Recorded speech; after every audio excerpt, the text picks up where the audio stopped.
여러분들, 한국에서는 지금 헬조선이라고 하는 단어를 쓰고 있습니다. 헬조선. 헬이 영어로 뭐죠? 지옥이라는 말이잖아요. 그러니까 지옥과 견주어서 다름이 없는 그런 한국을 떠나고 싶다라고 하는 사람들의 마음을 반영한 단어가 바로 헬조선이라고 하는 단어를 요즘 젊은 세대들은 사용하고 있습니다. 한국을 떠나고 싶은 여러 가지 이유가 있겠지만 그 중에 대표적인 건 아마 자녀 교육 때문일 거예요. 특별히 이 장애인들을 둔 부모님의 마음은 정말 이 한국에서 키우고 싶지 않고 편견이 없는 외국에 가서 키우고 싶다라고 하는 말을 하는 경우들을 많이 볼 수가 있습니다. 이 장애인들의 자녀들을 둔 부모님들의 마음은 이루 말할 수가 없죠. 왜 내 아이가 내가 뭘 잘못했길래 이렇게 무거운 짐을 지고 살아가야 하는가 라고 하는 안타까운 마음이 이루 헤아릴 수 없는 그 부모님의 마음이 있습니다. 근데 그것보다도 더 괴로운 건 뭐냐면, 그것보다도 더 두려운 건 뭐냐면 바로 사람들의 따가운 시선이라고 하는 것. 자녀가 장애를 가졌다라고 하는 사실도 감당하기 벅찬데 사람들이 다른 의미까지 추가시켜서 부모를 더 힘들게까지 합니다. 세상 사람들을 비롯한 신자들도 이런 생각을 할 때가 많이 있죠. 예를 들면 신자 가정에서 자녀들이 입시에 실패하거나 어떤 사업에 실패를 하거나 어려움을 당하게 되었을 때 그 실패한 것만으로도 고통스러운데 사람들이 생각할 때 저 부모가 열심히 신앙생활 안 해서 그렇다라고 생각을 해버리고 정죄를 해버리는 경우들이 많이 있습니다. 지금 내 형편이 힘든데, 내 상황이 힘든데 거기다가 다른 사람들의 해석이 더해져서 그것이 얼마나 우리에게 깊은 상처를 주는지 모릅니다. 여러분들, 기복신앙이 뭐예요? 예수 잘 믿으면 복 받는다. 이 기복신앙을 누가 좋아할까요? 부자들이 좋아할까요? 가난한 사람들이 좋아할까요? 예수 믿으면 복 받는다, 예수 잘 믿어야 되겠다 라고 해서 정말 형편이 어렵고 힘든 사람들이 하나님 앞에 복을 받기 위해서 열심히 신앙생활 하는 것보다 이미 잘 사는 사람들이, 여유있게 살아가는 사람들이 이 기복신앙을 더 좋아합니다. 왜 그렇습니까? 자신은 이미 하나님 앞에 복을 받았다는 거죠. 내가 하나님 앞에 복을 받아서 내가 잘 사는 것이 하나님 앞에 복을 받은 것인데, 이 복 받은 것이 내가 신앙생활을 잘해서 그렇다라고 하는 잘못된 생각을 줄 수가 있는 것입니다. 제자들도 이런 편견들을 가지고 있었어요. 예수님이 길을 가시다가 한 소경을 만났습니다. 그 한 소경을 보았을 때에 제자들이 예수님에게 물어보기를, 예수님, 저 사람이 소경이 된 것이 누구의 죄 때문입니까? 라고 물어봤습니다. 저 사람의 죄 때문입니까? 아니면 저 사람의 부모님의 죄 때문입니까? 라고 물어본 거죠. 제자들이 이렇게 예수님에게 물어본 이유는 뭐냐면, 당시 유대사회가 모든 병의 원인을 죄 때문이라고 생각을 했습니다. 이 자신의 죄, 태어나기도 전에 지었던 죄가 뭐가 있습니까? 태어날 때부터 소경이 되었다고 하면 태어나기 전 어머니 복중에 있을 때 죄를 지어야 되는데 어떻게 사람들이 그런 생각을 할 수 있을까? 이 창세기 25장 22절에 나오는 말씀 때문에 그렇고요. 에서와 야곱이 어머니의 복중에서 싸웠잖아요. 서로 싸웠잖아요. 서로 먼저 나오려고 막 싸웠던 그게 복중에서도 죄를 지을 수 있구나 라고 유대인들이 생각을 한 거예요. 또 부모 죄 때문에 그렇다라고 생각을 했던 경우는 뭐냐면, 출애굽기 20장 5절에 내 하나님 여호와는 질투하는 하나님인즉 나를 미워하는 자의 죄를 갚되 아비로부터 아들에게로 3, 4대까지 이르게 하거니와 라고 하는 그 메시지 때문에, 부모의 죄 때문에 자식이 저렇게 벌을 받았다 라고 하는 생각을 하게 되었던 것입니다.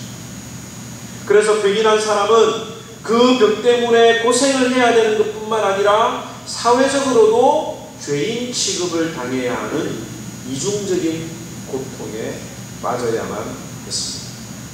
그리고 사람들이 장애인들을 도와주고 불쌍한 사람들을 도와줘요.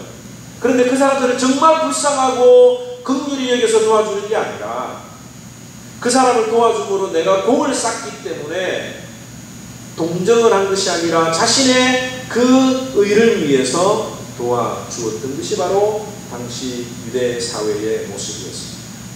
그 유대 사회의 모습이나 지금 오늘 시대를 살아가고 있는 우리들의 모습이나 거의 비슷하지 않습니까?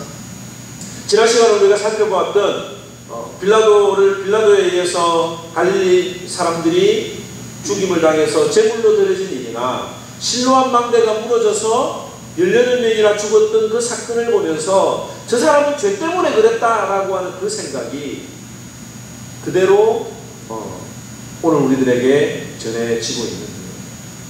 근데 예수님의 대답은 어땠습니까?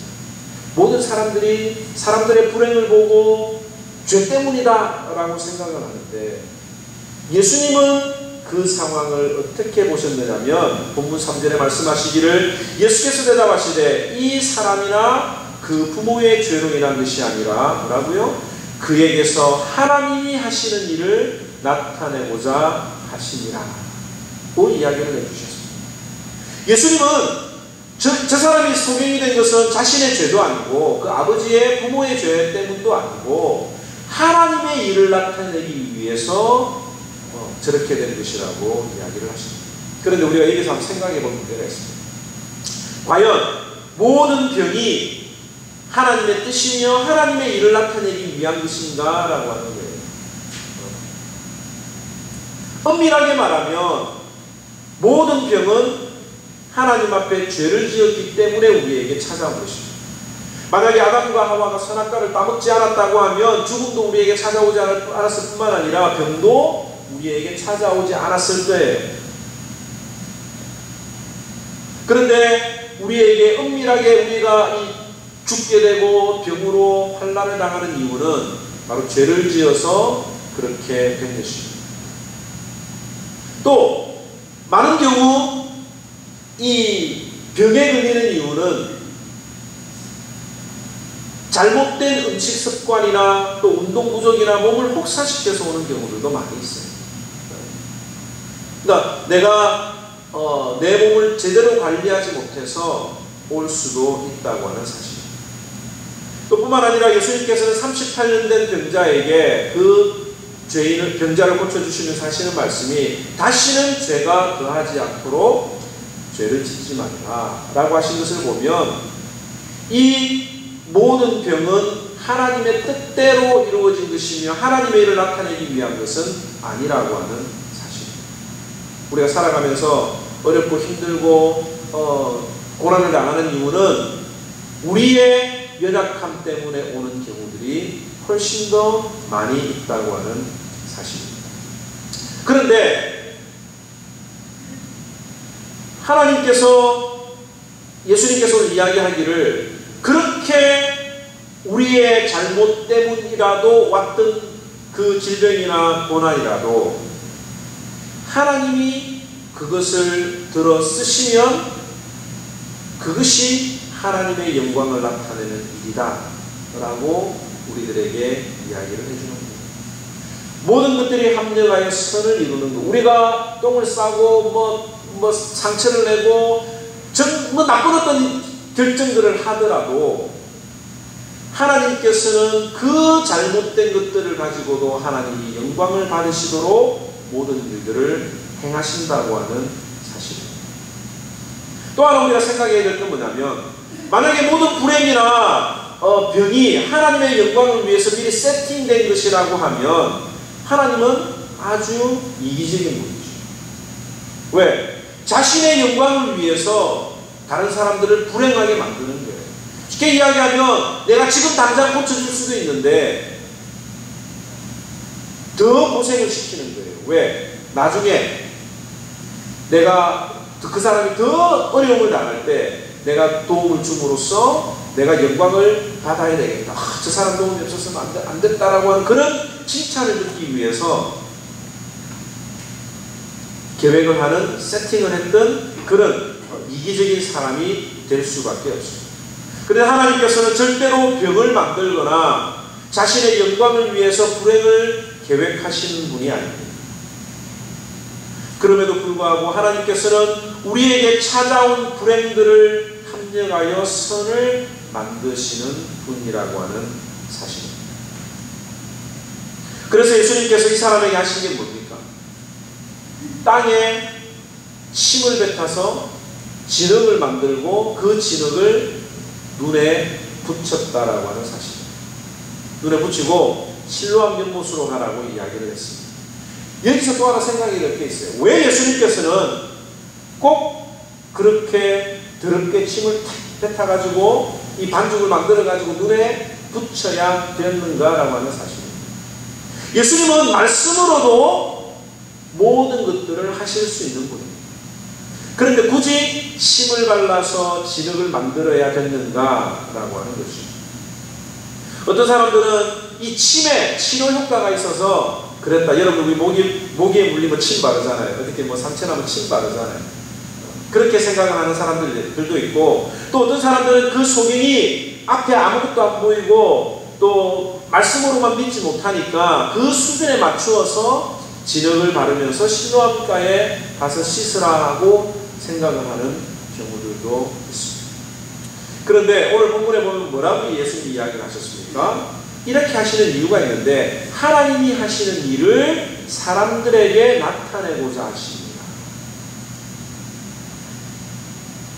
그 사람이 소경인 것을 모르는 사람은 없습니다. 날 때부터 소경이었고 평상시 회당이나 시장이나 거리에서 사람들에게 구걸하는 모습을 보면서 지팡이만 짚고 가는 모습을 보아도 누가 봐도 그 사람이 소경인 것은 명백한 사실입니다. 그런데 예수님이 그의 눈에 흙까지 발랐으니까 안 그래도 소경이라고 하는 사실이 사람들 앞에 주목을 받게 되는데 눈에 진흙을 바르고 다니는 거예요. 여러분들 눈에 진흙 바르고 다니는 사람들 보면 신기하다고 쳐다보지 않습니까? 이상하잖아요. 예수님이 의도하신 건 뭐냐면 사람들로 하여금 그 소경이 진짜 소경인 것을 주목하게 하신 것입니다.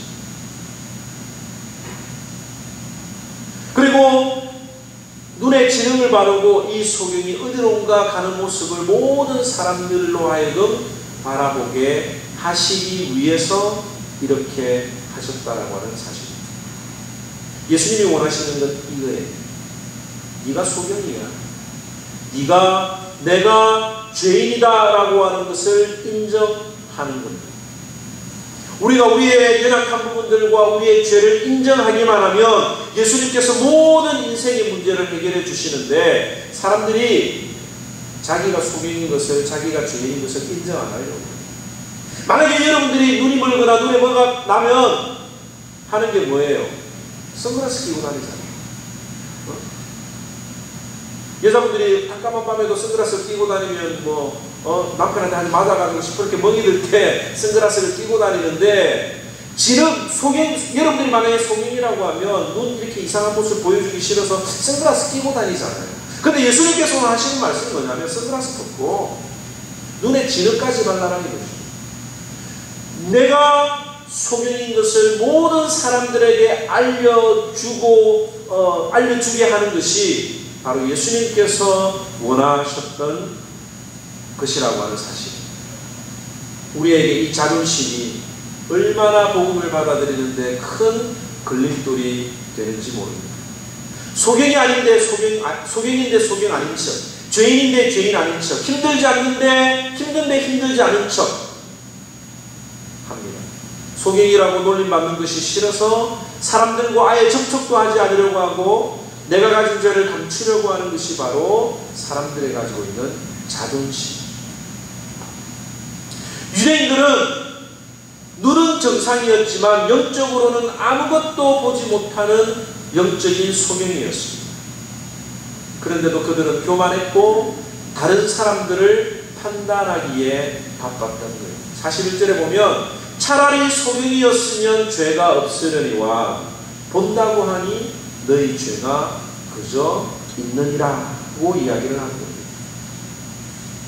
예수님께서는 자기가 소경이면서 소경 아닌 것처럼 폼 잡고 다니는 것을 정말 싫어하는 분이에요. 아프면서도 아프지 않은 척하는 것을 정말 싫어하시는 분이며 있는 그대로 드러내라고 말씀을 하십니다. 우리가 우리의 연약함을 드러내놓으면 하나님이 해결해 주시는 것입니다. 이 소경의 눈에 진흙을 발랐습니다. 그리고 어디로 보냈습니까? 실로암 연못으로 보냈습니다. 이 실로암 연못은 보냄을 받았다라고 하는 곳인데 그 실로암 연못에 가서 눈을 씻으라고 했을 때 그 눈이 열리게 되었던 것입니다. 오늘날의 실로암은 어디입니까? 바로 영적인 공동체인 교회가 되는데, 이 교회는 우리가 진리의 눈을 뜰 수 있는 실로암이며 하나님의 진리는 성령의 공동체를 통해서 그 눈이 밝혀진다고 하는 사실입니다. 주님은 우리가 그냥 구경하듯이 주님 앞에 오는 것을 기뻐하지 않으십니다. 분명한 목적을 가지고 오기를 원하시는데, 그것은 바로 자기 눈을 씻기 위하여 눈에 진흙을 바른 소경처럼 우리의 아픈 부분, 우리의 상처난 부분들을 주님께 가지고 나오는 것. 그리고 주님 앞에 나오면 우리 주님께서는 그 모든 상처를 치료해 주시는 분이라고 하는 사실이죠. 소경이 실로암에 가서 눈을 씻었습니다. 여러분들, 소경이 눈을 뜨면 좋을까요? 안 좋을까요? 예? 소경이 눈을 뜨면 좋죠. 누군가 내 주변에 있는 어떤 사람의 문제가 해결이 되면 기뻐하잖아요. 그런데 이 소경이 눈을 뜨자마자 발견한 게 무엇입니까? 자기가 눈을 떴다라고 하는 사실을 싫어하는 사람들의 모습을 보았습니다. 이 유대인들은, 바리새인들은 소경이 눈을 떴는데 기뻐하지 않는 거예요. 소경이 눈을 떴는데 그들의 관심은 뭐냐면 예수님이 어느 율법의 조항을 어겼느냐라고 하는 것을 수군대는 것을 보았습니다. 오히려 소경이 눈을 뜨지 말아야 할 것처럼 그를 신문하고 몰아세웠습니다. 유대인들이 그를 몇 번이나 신문하고 또 그의 부모까지 불러서 신문을 했습니다. 이 아들이 맞느냐? 맞습니다. 날 때부터 소경이 맞느냐? 맞습니다. 근데 어떻게 눈을 떴느냐? 부모가 이야기하기를 자기도 모르겠대요. 왜?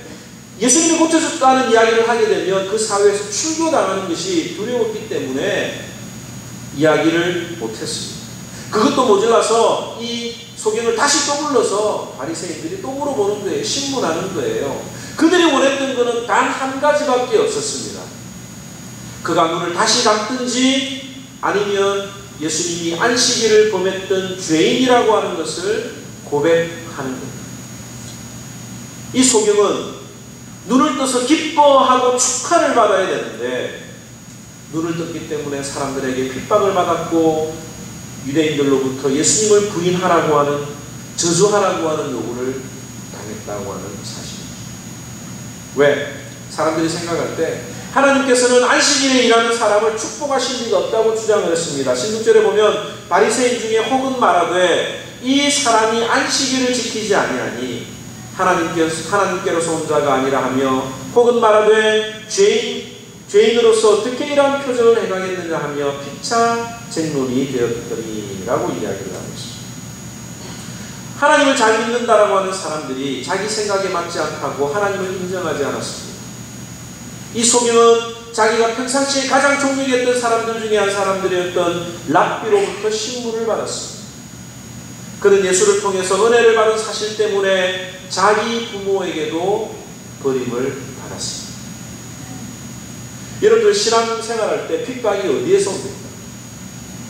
내가 예수 믿고 은혜를 받으면 나와 전혀 상관없는 모르는 사람들은 나를 핍박하지 않아. 나와 가장 가까운 곳에서부터 핍박이 시작이 됩니다. 왜? 그 사람의 변화를 인정하면 자신의 신앙은 거짓이 되기 때문에 어떻게 해서든지 간에 이러한 변화를 막으려고 했던 거예요. 만약에 이 사람의 신앙을, 소경의 신앙을 받아들이게 되면 자신들이 평상시 예수님이 메시아가 아니라고 했던 그 생각이 완전히 바뀌어져야 되기 때문에 그 사실이 싫어서 받아들이지 않았던 것입니다. 여러분들, 소경이 눈을 뜯는데 핍박을 해요. 어지간하면 예수님이 잘못했네요. 내가 안식일에 눈을 뜬 것이 잘못된 율법에 어긋난 일입니다 라고 하면 되는데, 이 소경의 태도가 어땠는지 여러분들 아십니까? 바리새인들 앞에서 당당했을 뿐 아니라 예수님에 대해서 선지자라고 이야기를 할 만큼 당당했다고 하는 사실. 그리고 하나님께로, 예수님이 하나님께서 보내신 사람이 아니라고 하면 자신을 고치지 못했을 것이라고 말을 했습니다. 그리고 나중에 유대 사람들이 쫓아냈다고 이야기했어요. 그 말은 유대 사회에서 출교를 해버린 겁니다. 완전히 사회에서 내장을 당했음에도 불구하고 그 소경은 주님을 믿고자 하는 마음이 있었습니다. 여러분들, 평상시 소경이 먹고 살려고 하면 어떻게 했었어야 됐어요? 소경이 먹고 살려고 그러면 여러분들 지하도에서, 지하철에서 이렇게 구걸하는 사람들이 어떻게 합니까? 무릎 꿇고 앉아서 이렇게 엎드리고 있잖아요. 최대한 불쌍하게 보이잖아요. 사람에게 구걸하면서 사람의 도움을 받지 않으면 살 수 없었던 그가 짧은 시간 안에 사람들 앞에서도 당당할 수 있었던 이유가 무엇입니까? 주님의 말씀 때문에. 이게 3절에 보면 그에게서 하나님의 하시는 일을 나타내고자 하십니다. 그는 지금까지 자신을 향해서 쑥덕거리는 소리만 들어야만 했습니다. 저 사람이 무슨 잘못을 했길래 저런 병을 얻었는가? 하나님 앞에 저주받은 죄인처럼 불쌍히 여김을 받는 그런 소리만 들었던 거예요. 한평생 자기가 들었던 말은 저주의 말이었고, 그 저주의 말에서 벗어나려고 조금이라도 노력도 해보지 않았던, 저 사람 말이 맞지, 나는 정말 내가 무슨 죄를 졌길래 내가 하나님 앞에 저주를 받아서 이런 삶을 살아가야 되는가 라고 패배의식에 눌려있었던 그 사람이 어떻게 한순간에 그 마음에 심경의 변화가 왔는가라고 하는 말입니다. 소경이 밥이나 제대로 먹고 다니겠냐라고 하는 그 사람들의 이야기만 듣다가 예수님이 하시는 이야기를 들었습니다. 지금까지 들었던 그 어떤 말씀과는 달랐던 말씀입니다. 아니, 내가 앞을 못 보는 소경이었는데, 날 때부터 저주를 받아 못 보는 소경인데 나를 통해서 하나님이 하시는 일을 나타낸다고? 한 번도 들어보지 못했던 일이에요. 그 말씀이 소경의 마음에 부딪혔을 때에 그 마음에 믿음의 싹이 생겨나기 시작했습니다. 그 말씀을 듣고 예수님이 무엇이라고 하든지 간에 내가 그 말씀대로 믿고 순종하겠다고 하는 의지도 생긴 거예요. 그래서 자신의 눈에 흙을 바를 때 가만히 있을 수가 있었던 것입니다.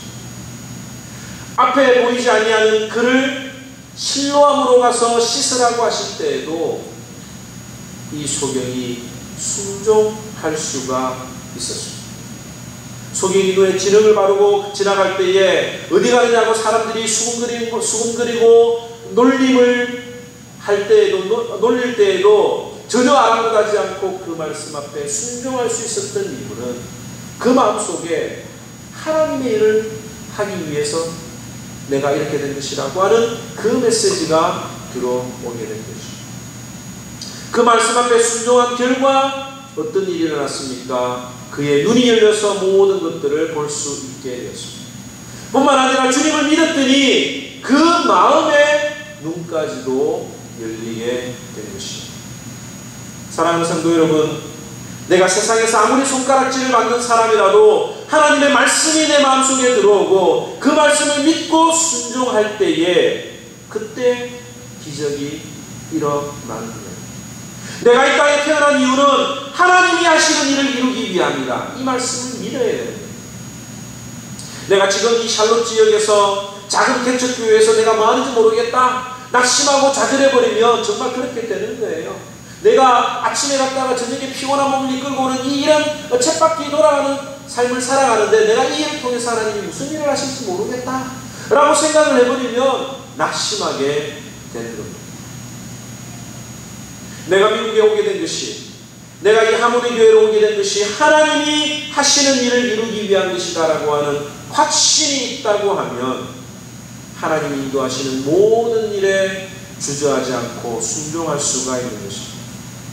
하나님의 말씀이 그 소경을 사로잡았을 때에 그는 눈뜬 것으로 만족하지 않았습니다.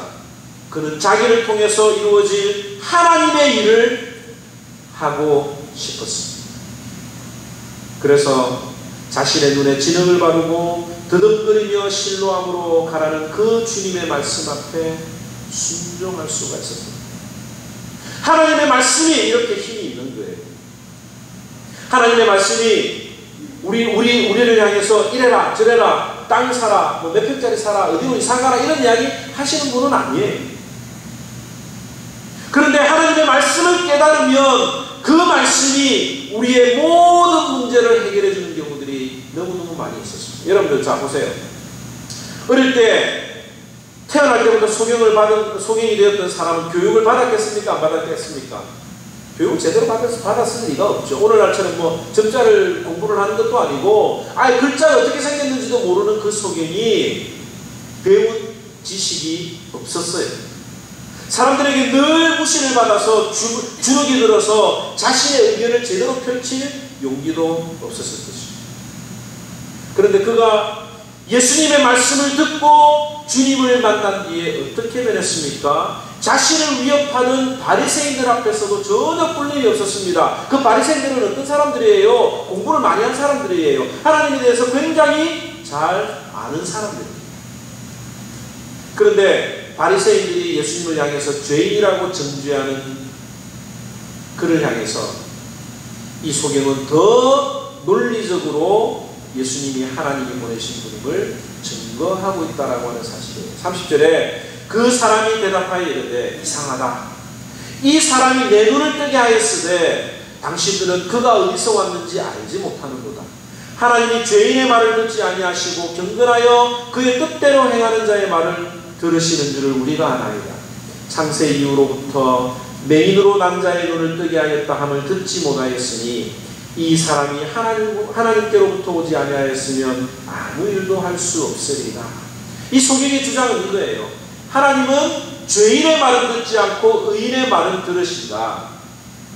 그리고 성경에 메시아가 오시며 소경의 눈을 뜨게 할 것이라고 하는 예언이 있는데, 눈먼 자의 눈을 밝게 하실 것이라고 하는 예언이 있는데, 지금까지 성경의 선지자들도 눈먼 자를 뜨게 한 사람은 없다. 그렇다면 이 사람이 소경의 눈을 뜨게 한 이유는 하나님 앞에 죄가 없는 사람이요 하나님 앞에 경건하고 하나님이 보내신 사람이기 때문에 내 눈이 뜨여졌다라고 하는 주장을 하게 된 것입니다. 얼마나 논리적으로 그 바리새인들의 주장을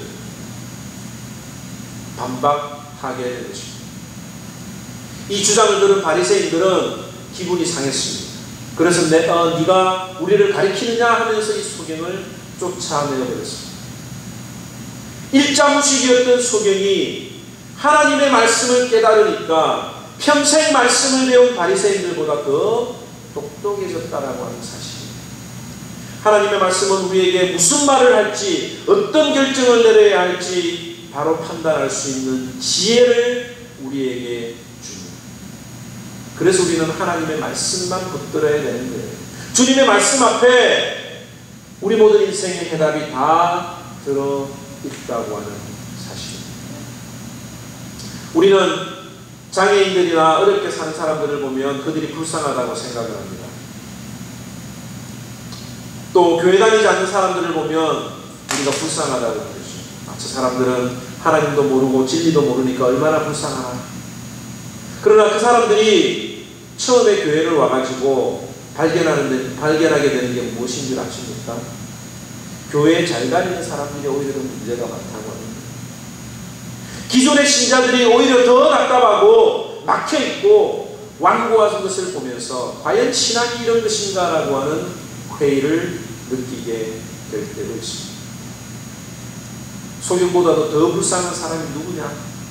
오늘날 제일 불쌍한 사람은 하나님의 말씀을 듣고도 하나님의 말씀으로 받아들이지 못하는 강팍한 마음을 가진 사람이 가장 불쌍한 사람입니다.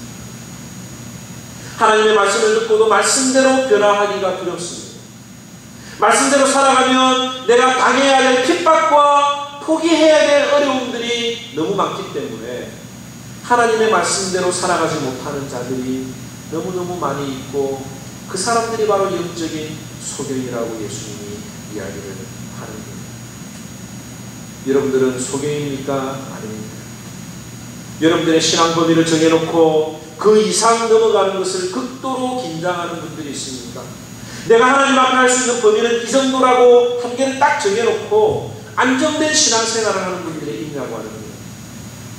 그 범위를 넘어서야 된다라고 하는 설교를 하면 마음의 부담을 느끼는 분들이 있습니다. 말씀을 통해서 예수님을 만난 사람은 절대로 그럴 수 없습니다.